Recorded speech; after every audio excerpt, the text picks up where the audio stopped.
দরুদ আর সালাম পাঠ করে আজকের নির্ধারিত আয়াত দুইটা, সূরা নাহলের 35 এবং 36 নম্বর আয়াত। মাওলানা আলী হোসেন ফারুকী পড়েছিলেন আহজাবের 36 নম্বর আয়াত, আমরা পড়েছি সূরা নাহলের 36 নম্বর আয়াত। আজকের আলোচনার বিষয় ইবাদতের তাৎপর্য এবং বিশ্লেষণ।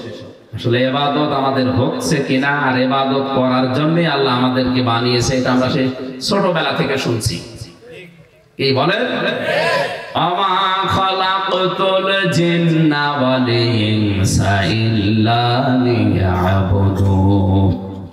মানুষ আর জিন আমি বানাইনি, তবে বানিয়েছি একটা মাত্র উদ্দেশ্য নিয়ে, যে তারা আমার ইবাদত করবে। ইবাদত একটা ব্যাপক অর্থবোধক শব্দ। ইবাদত কি, কেন করবেন, এই পদ্ধতিগুলো সব আল্লাহ রাসূলের মাধ্যমে শিখিয়েছেন। তিনটা কথা বললাম, ইবাদত কি, কেন করা লাগবে আর কিভাবে করা লাগবে, সব পদ্ধতি দিয়েছে কে? দেখিয়েছে কে? রাসূল। বলেন কে? ওই জামানায় যারা মুশরিক ছিল, বিশ্ব নবীর জামানার মুশরিকেরা এই কথাগুলো নবীকে বলতো। ওয়াকালাল্লাযীনা আশরাকু লাউ শাআল্লাহু মা আবাদনা মিন দুনিহি মিন শাইইন নাহনু ওয়ালা আবাউনা ওয়ালা হারামনা মিন দুনিহি মিন শাই। জামানার মুশরিকরা বলতো, আল্লাহ যদি চাইতো তাহলে আমরা এবং আমার মুরব্বীরা, বাপ-দাদারা, পূর্বপুরুষেরা শিরিক করতো না। আল্লাহ যদি চাইতো তাহলে তারা হারাম কোনো বিষয় করতো না। কাযালিকা ফাআলাল্লাযীনা মিন ক্বাবলিহিম, এইভাবে করেই তাদের পূর্বপুরুষেরা একই কথা বলতো। ফাহাল আলার রাসূলি ইল্লাল বালাগুল মুবিন। রাসূলদের দায়িত্ব সঠিক কথাটা পৌঁছিয়ে দেওয়া ছাড়া কি আর কিছু আছে? কারণ রাসূলদের হাতে ক্ষমতা ছিল না অধিকাংশ। রাসূলদের হাতে অর্থ প্রতিপত্তি, বৈভব, বিত্ত এগুলো ছিল না। রাসূলরা শুধু মানুষকে কথা বলে বলে বোঝাতে পারতো। এই জন্য নবীজিদেরকে আল্লাহ জানিয়েছেন, লাস্তা আলাইহিম বিমুসাইতির ইল্লা মান তাওয়াল্লা ওয়া কাফারা ফায়ুআযিবুহুল্লাহুল আযাবাল আকবার। হে নবী, আপনাকে আমি দারোগা পুলিশ করে পাঠাইনি যে মানুষ পিটিয়ে হেদায়েত করা লাগবে, দরকার নেই। আপনি সঠিকভাবে কোরআনের কথাগুলো তুলে ধরতে থাকেন, এইটাই আপনার দায়িত্ব। এই জন্য অধিকাংশ আলোচক যারা, আলেম যারা, সর্বশেষ বলা হয় আমা আলাইনা ইল্লাল বালাগ, আমার উপরে আর কোনো দায়িত্ব নেই। এইটা ছিল যে আমি পৌঁছিয়ে দিলাম। সুতরাং আজকে আমিও পৌঁছিয়ে দেবো আজকের আয়াতের কথাগুলো, আমার দায়িত্ব শেষ। এখানে যারা উপস্থিত, এই মিডিয়ার মাধ্যমে যত মানুষের কানে যাবে, সবার দায়িত্ব হয়ে পড়বে এই কথা নিয়ে বাড়ি গিয়ে চিন্তা ভাবনা করা। আমার প্রশ্ন, এখানে একটা গান আছে, এই আয়াত দিয়ে একটা গান বানিয়েছে একজন নামকরা শিল্পী। এই গান বলতে বলতে সে মারা গেছে। যে যেমন নাচাও তেমন নাচি, পুতুলের কি দোষ, এরকম একটা গান শোনেননি? এই গানের গোড়া আপনারা যে লাইনে না, এই লাইনের লোক নেই এখানে। এই যে দুনিয়া কিসের লাগিয়া, কত যত্নে ঘোড়াইছে সাই, যেমন নাচাও তেমনি নাচি, পুতুলের কি দোষ। এই কথা বলে আজ অনেকে নিজেকে সেভ করতে চাচ্ছে। এই কথা মুশরিকদের। লাউ শাআল্লাহু মা আবাদনা মিন দুনিহি মিন শাইইন নাহনু ওয়ালা আবাউনা ওয়ালা হারামনা মিন দুনিহি মিন শাই। ১৫০০ বছর আগে মুশরিকরা এটা বলতো যে আল্লাহ যদি চায় তাহলে আমরা, আমার পূর্বপুরুষেরা শিরিক করতাম না। আল্লাহ চাচ্ছে, এই জন্য আমরা করি। অনেক মানুষের প্রশ্ন, আমার কপালে যা লেখা আছে আমি তো সেইটাই করব, এটা আমার দোষ কি? বলেন, এটা বলে না কেন? সবে কদরে, সবে বরাতে যেহেতু আমার ভাগ্য লিপিবদ্ধ হয় যে 1 বছর আমি কি খাবো, কি করব, তাহলে আমার খারাপ হওয়ার পেছনেও দায়ী আল্লাহ, ভালো হওয়ার জন্যও দায়ী আল্লাহ। আমার কোনো অসুবিধা নেই। মানুষের ভাগ্য দুই প্রকার, একটা সঙ্গে সঙ্গে লেখা হয় আর আয়াতটা আগের থেকে লিখে রাখা হয়। এই যে মোবাইলটা কোথায় চাপ দিলে খুলবে, কোথায় চাপ দিলে এটা বন্ধ হয়ে যাবে, এটা কি এখন আমি দিলাম নাকি যখন বানিয়েছে তখন দেওয়া আছে? কথা বলে না কেন? যখন বানিয়েছে তখন এর ভেতরে ডিভাইস দেওয়া আছে যে আপনি লাল বাটনে টিপ মারলে এটা বন্ধ হয়ে যাবে, সবুজ বাটনে টিপ মারলে এটা খুলবে, এটা দেওয়া আছে। মনে করেন 5 বছর আগে যখন এটা বানিয়েছে, যদি এই জায়গায় এসে আপনি কিয়ামত পর্যন্ত গোতাগুতি করেন, লাল বাটন বাদ দিয়ে কিয়ামতের আগে এটা খুলবে? বলেন বলেন বলেন। এখন দোষ কি আমার নিজের নাই মোবাইলের? আপনার কপালে যা লেখা আছে আপনি তাই করছেন, বিষয়টা এমন না আপনি এরকম করবেন। এটা যেহেতু আল্লাহ ভবিষ্যৎ পর্যন্ত জানে, এজন্য উনি আগে লিখে রেখেছেন এই পদ্ধতিগুলো। এরকম একটা দুইটা না, কোটি কোটি এরকম সূক্ষ্ম সূক্ষ্ম বিষয় উল্লেখ করা আছে আপনার এই ভাগ্যের ভেতরে। এটা সূরা কাহফের ভেতরে একটা আয়াত আল্লাহ দিয়েছেন, ওখানে এই তাফসীর পাওয়া যায়।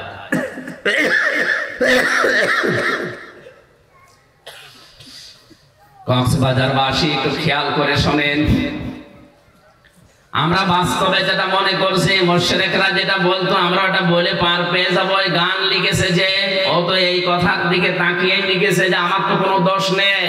না, আপনার থেকে আগে থেকে এই ডিভাইস গুলো দেওয়া আছে যে এই রাস্তায় গেলে আপনি জান্নাত পাবেন, এই রাস্তাগুলোয় গেলে আপনি জাহান্নাম পাবেন।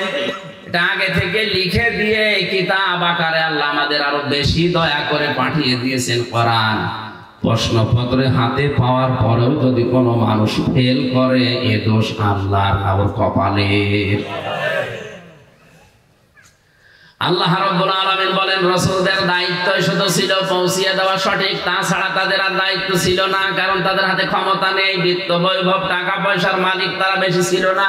মাত্র 2 জন নবী ছিল দুনিয়াতে, বাদশাহ, আর বাকি নবী অধিকাংশ সব ছিল গরিব মানুষ। হযরতে সুলাইমান নবী, হযরতে দাউদ নবী, এই 2 জন বাদ দিয়ে পৃথিবীর সব নবী ছিল কি? কেউ রাজা ছিল, কেউ বাদশাহ ছিল, সব সাধারণ মানুষ ছিল। এদের দায়িত্ব কি ছিল জানো? ওয়ালাকাদ বা'আসনা ফি কুল্লি উম্মাতির রাসূলা, রাসূলা দেয়নি, রাসূলা বহু বছর, 1 বছর দিয়েছেন। খুব ভালো করে খেয়াল করেন, ওয়ালাকাদ শব্দ শুরু করার আগে আল্লাহ লাকাদ দিয়েছেন। লাম একটা, কদ একটা, যদিও লাকদ একটা, এরপরে আবার লাম একটা, কদ একটা, 2 বার তাকিদ দিয়ে গ্যারান্টি দিয়ে আল্লাহ আগের আয়াতের সাথে মিল করে বললেন, আমি প্রতিটি জনপদের জন্য রাসূল পাঠিয়েছিলাম। প্রত্যেকটা রাসূলের কর্মসূচি ছিল 2টা। প্রতিটি নবী তার জাতির লোকের কাছে এসে এই কথা বলতো, আনি উবুদুল্লাহ, আল্লাহর ইবাদত করো। কার? বলেন বলেন কার? আপনি মিলাবেন এখান থেকে আদম নবী থেকে শুরু করে মুহাম্মদ রাসূলুল্লাহ পর্যন্ত প্রত্যেকের দাওয়াতের পদ্ধতি 2টা। প্রতিটি নবী এসে বলেছে আনি উবুদুল্লাহ, আল্লাহর ইবাদত করো। এইজন্য নবীদের ইবাদতের ভেতরে কোনো ঝামেলা আমরা পাইনি। হযরত আদম নবীর ওসা ছিল লা ইলাহা ইল্লাল্লাহ, কালেমার শেষের অংশ হয়তো নামের সাথে মিলিয়ে পাল্টিয়ে গেছে। আদম সফিউল্লাহ, লা ইলাহা ইল্লাল্লাহ। মূসা কালিমুল্লাহ, লা ইলাহা ইল্লাল্লাহ। ঈসা রূহুল্লাহ।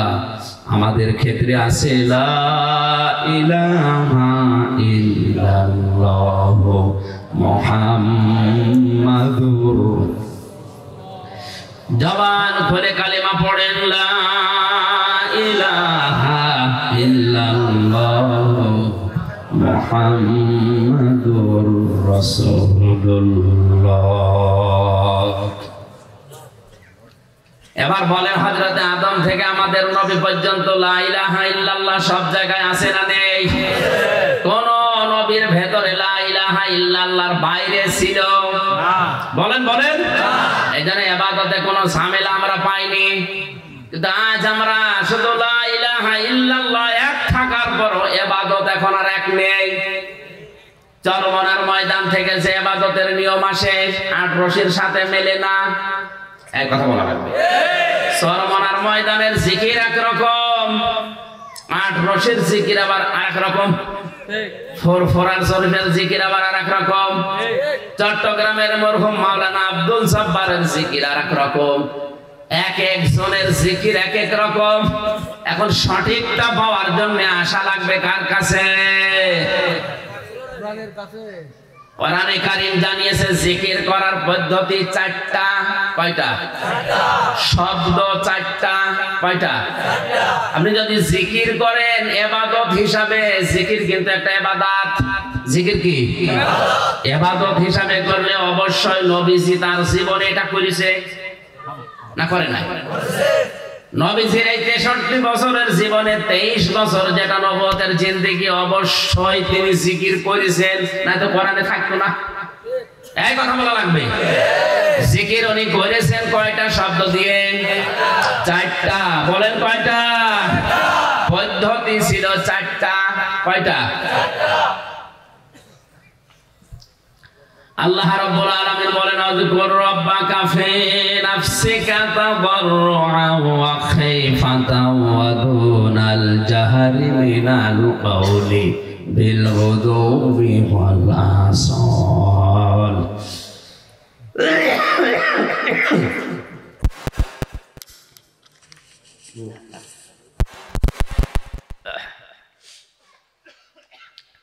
সূরা আরাফ শেষের আগের এই আয়াতটা আছে, তোমার রবকে স্মরণ করো, জিকির করো, তাকে ডাকো চারটা পদ্ধতিতে। এক নম্বরে মনে মনে, এক নম্বরে ফি নাফসিকা, দুই নম্বরে তাদাররুআন ভীত সন্তুষ্ট হয়ে, খাইফাতান গোপনে, দুনাল জাহরি মিনাল কাওলি উচ্চ আওয়াজ বাদ দিয়ে। কয়টা পদ্ধতি পেলাম? চারটা। বলেন, এক নম্বরে মনে মনে জিকির করবেন, দুই নম্বরে ভীত সন্তুষ্ট হয়ে, তিন নম্বরে গোপনে মৃদু স্বরে, চার নম্বরে উচ্চ আওয়াজ চেঁচামেচি বাদ দিয়ে।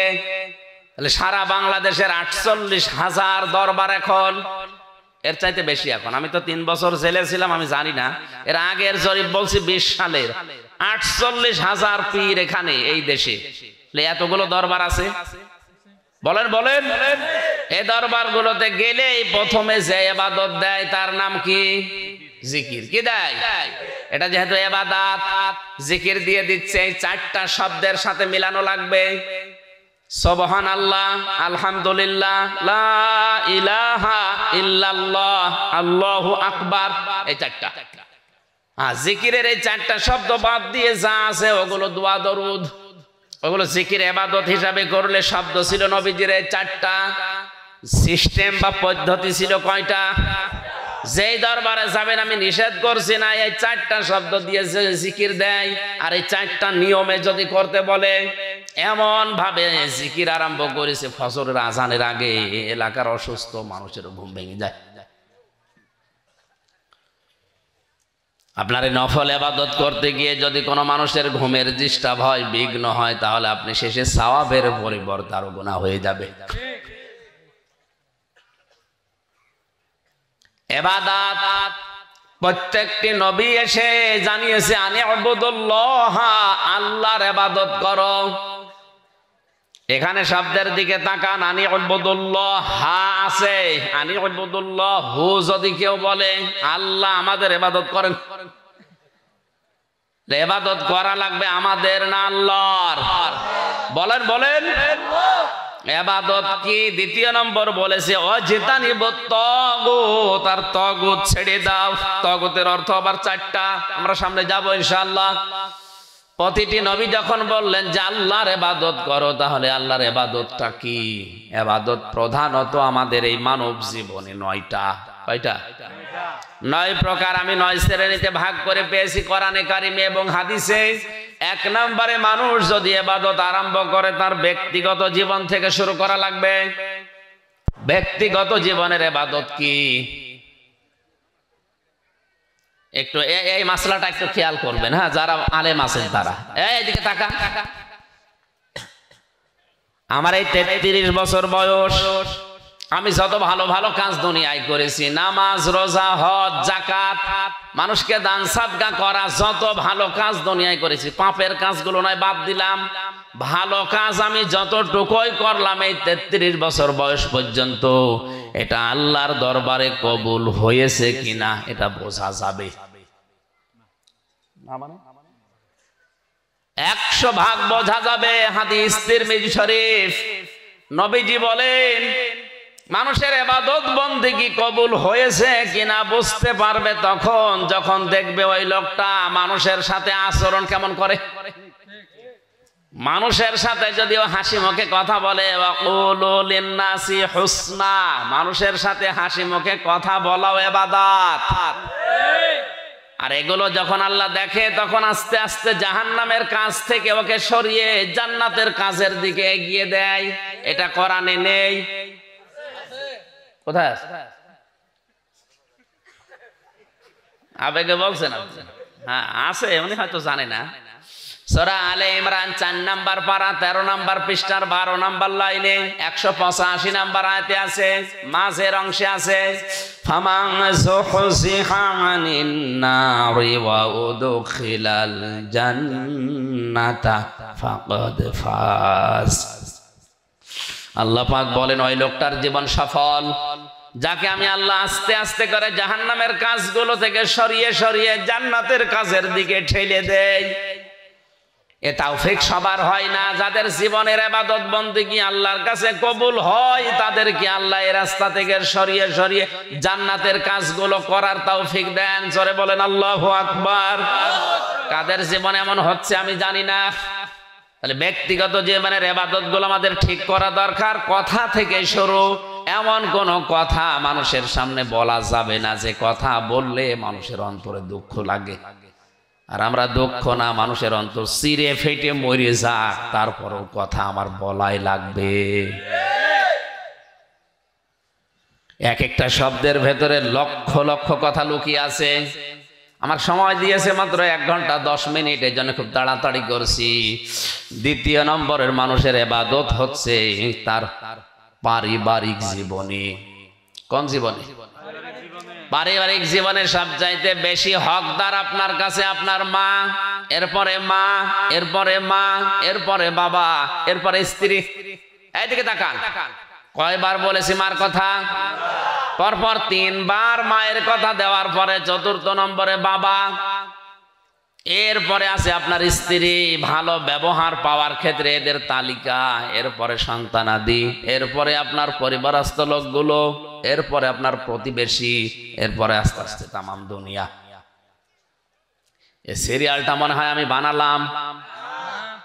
কোথায় আছে বলেন তো?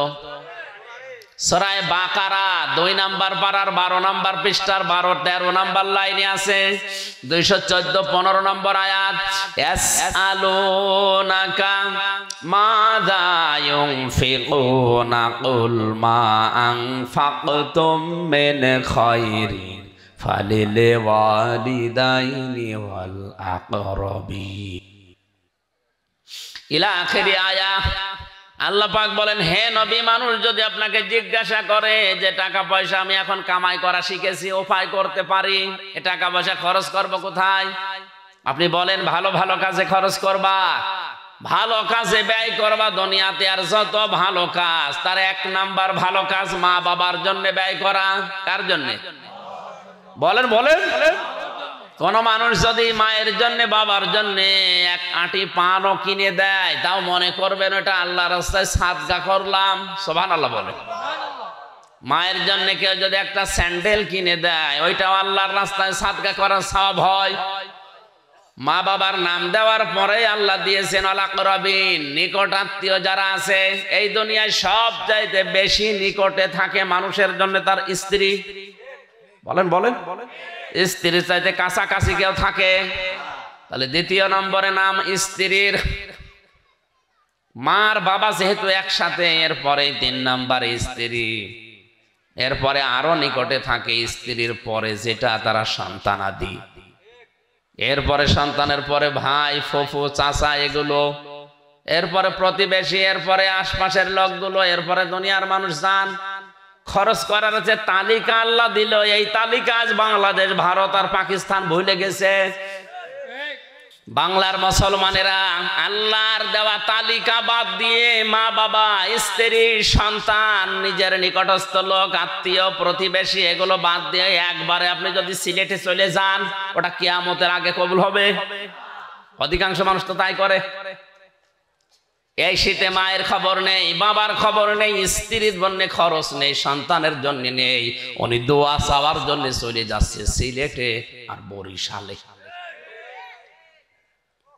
এই কথাগুলো বলতে গেলে ওদের ব্যবসায় ভাটা পড়ে, বিশেষ করে বেশি ভাটা পড়ে ফরিদপুরের ওদের। তখন ওরা আন্দাজে একটা কথা ছড়ায় যে উনি পীর বিরোধী, উনি বাবা বিরোধী। হ্যাঁ, আমি বাবা বিরোধী, আসল বাবা না, নকল বাবাগুলো।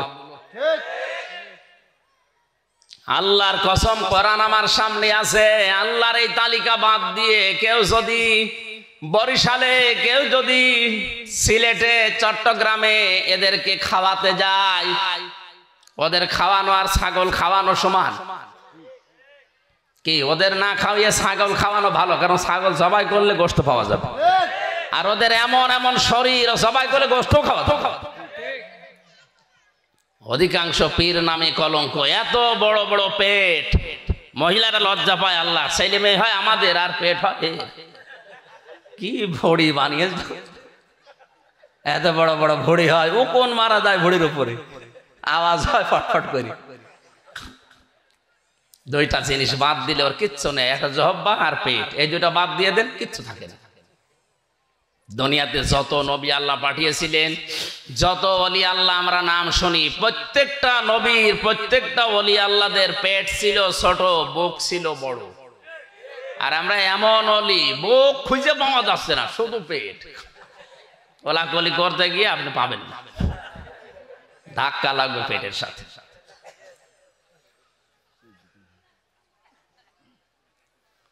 এর বাইরে রাজনৈতিক দলে যারা আছে, এদের আবার জহব্বা যাই হোক, এদের ভড়িটা আছে আর একটা জিনিস রাখে, এই মোষ। এত বড় বড় মোষ রেখে দিয়েছে, মনে আছে জেনারেল ওসমানী। বড় মশলা মানুষগুলো দেখলে আমার মনে হয়, আল্লাহ, এই মানুষগুলো মধু খায়, দুধ খায়, ঘি খায়, মাখন খায়, দই খায়, কি করে খায়? এ তো খাওয়ার কথা না। কুষ্টিয়ার বড় বাজারে একবার এক চাষারে বললাম, চাষা, আপনার বয়স তো খুব বেশি না, এ মোষগুলো তো কয়েকদিন আগেও কাঁচা ছিল, পাকলো কবে? বাবাজি, মোষ পাকা না, সকালে দুধ খেতে যে সর লেগেছে। মোষের বহর দেখেছে?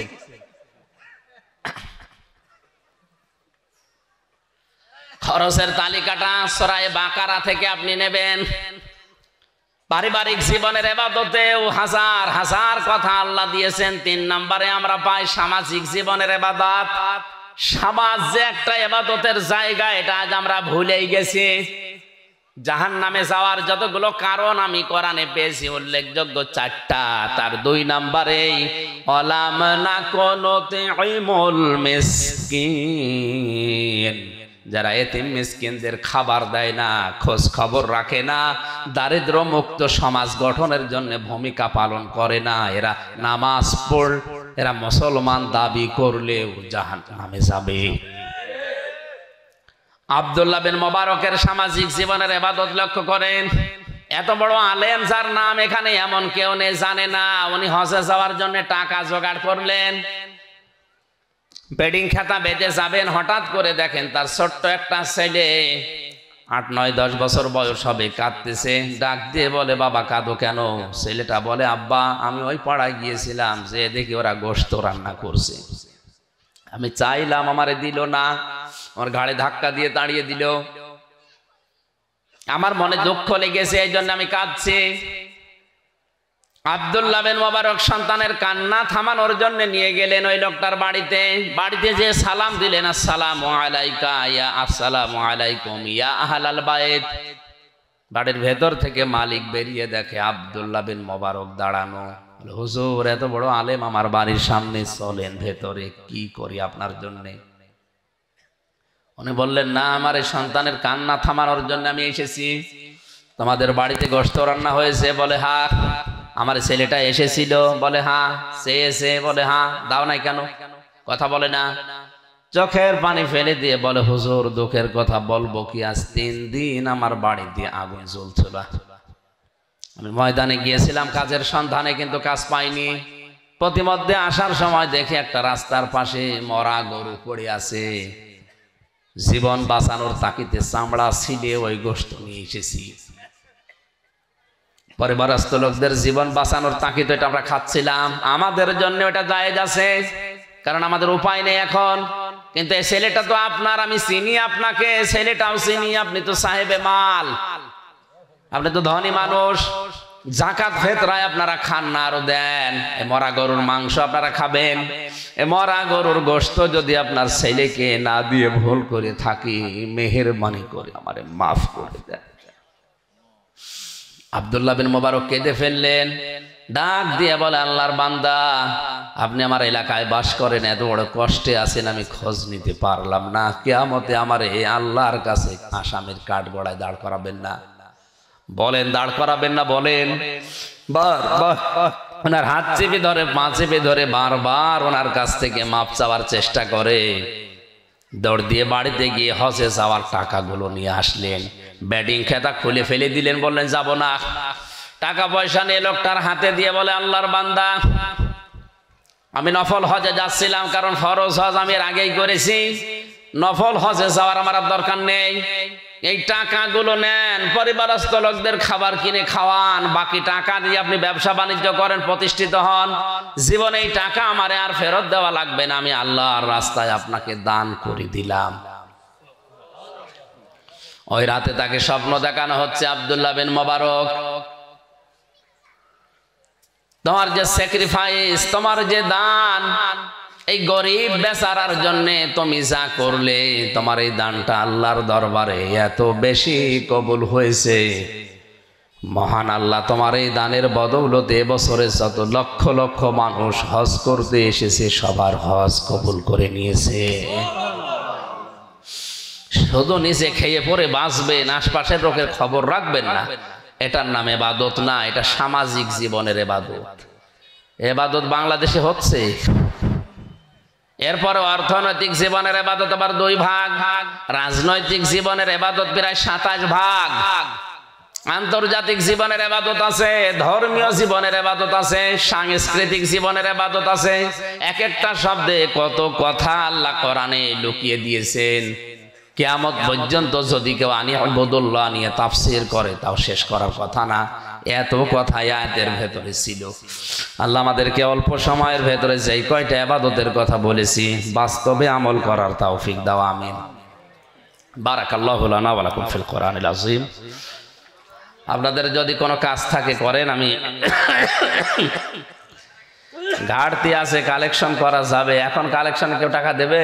আপনারা দায়িত্ব নিয়ে একটু দিয়েছেন, ভাই আমি এগুলো পারি না। আর আমার এই কালেকশন করার জন্য বলা আর কলা গাছকে বলা সমান, কারণ কেউ যদি থাকেন করে দেন, অথবা আমি মাইক ছেড়ে দিচ্ছি। কেউ আছেন? আল্লাহুম্মা আমিন। রব্বানা যালামনা আনফুসানা ওয়া ইল্লাম তাগফির লানা ওয়া তারহামনা লানাকুনান্না মিনাল খাসিরিন। রব্বুল আলামিন, বড় আশা নিয়ে কোরআনে কারীম শুনতে এসেছিলাম, যতটুকুই শুনেছি আমাদেরকে আমল করার তৌফিক দাও। সওয়াব যদি দিয়েই থাকো, কোটি কোটি গুণে বাড়িয়ে দাও। কিয়ামতে যিনি সুপারিশ করে জান্নাতে নিয়ে যাবে, নবীর রওজায় পৌঁছাও। আল্লাহ তাআলা, মাহফিলের আয়োজনটা করতে গিয়ে তোমার যে যুবক বান্দারা এলাকার মানুষকে সাথে নিয়ে সাজিয়েছে, মায়ের পেটগুলো তুমি খাদিজার মতো বানিয়ে দাও। আমাদেরকে রোগ শোক থেকে বাঁচাও, আমাদের শরীরকে তুমি সুস্থ রাখো। আমার কণ্ঠটা তুমি কোরআন প্রচারের জন্য, আমার শরীরটা তুমি ভিক্ষা দাও। মা বোন যারা এসেছে পর্দা আড়ালে ফাতেমার মতো, আয়েশার মতো বানাও। স্বামী সোহাগিনী বানিয়ে দাও, স্বামীকে সম্মান করার তৌফিক দাও। আগামীতে এই মাহফিলটা কোরআনের জন্য আরো বড় করে তুমি মঞ্জুর করো আল্লাহ। ইবাদত একটা ব্যাপক অর্থবোধক শব্দ, যতটুকুই বলেছি আমাকে সহ প্রত্যেককে এভাবে ইবাদত করার তৌফিক দাও। বারাকাল্লাহু লানা ওয়া লাকুম ফিল কুরআনিল আযীম। যখনই আজরাইল আসবে যেন পড়ি লা ইলাহা ইল্লাল্লাহু মুহাম্মাদুর রাসূলুল্লাহ।